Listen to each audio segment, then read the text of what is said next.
Welcome once again to another video from Core Confidence Life. Here we talk about astrology, numerology, and self-discovery. You can find out more about us and what we be doing by going to www.coreconfidencelife.com. That's www.coreconfidencelife.com. And I'm Dennis. What's up?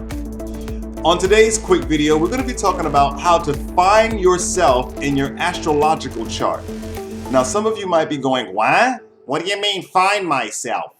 Right? So, contrary to popular belief, your entire astrological chart does not always represent you. You know, our chart is the framework for our entire lives. That's why there are 12 houses, because there's 12 different areas of life. Each house contains a vast amount of meaning, and we delineate that based on what's going on in that house and who's ruling that house. Okay? Sometimes when we first get into astrology, we tend to think that every single planet and every single placement is us. Right? And that's actually not true. Many of us also think that our sun sign, the sign that we give everyone when someone asks us, what's your sign, is us, like the sun. If someone asked me, what sign are you? I would say, well, I'm a Sagittarius. But that doesn't really complete the story about who I am. Your sun sign is not always you. And in fact, your entire chart is not always you. There are 3 placements that are in your chart that point to you directly as a human being. As humans, we have 3 dimensions. We have the physical dimension, we have the rational dimension, and we've got the emotional or spiritual dimension. All those things can be seen in your astrological chart, and I'll tell you how. First, we are going to look at who we are in our physical self.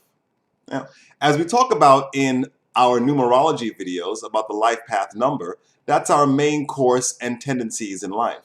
The same thing with astrology. The ruler of our ascendant is our general physical self and gives us some of our general qualities.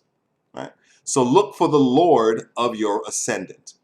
And I shall tell you here that here at Core Confidence Life, we do favor classical Hellenistic astrology. So the outer planets don't actually have any house rulerships. So the first dimension of you is looked at through your ascendant. The first house controls our physical appearance, our body's well-being, and things like that. I'll give you an example. So for me, since I have an Aquarius ascendant, we would look for the representative of my physical self in the chart. In this case, it would be Saturn. Saturn is the traditional ruler of Aquarius. So Saturn is the lord of my chart. And I will be looking at, of course, what Saturn is doing and what sign Saturn is in. So in my case, I'm an Aquarius rising, but the lord of my chart is Saturn sitting in Virgo. We look for our emotional selves by looking at what the moon is doing. The moon represents our emotional self. What's alive within us?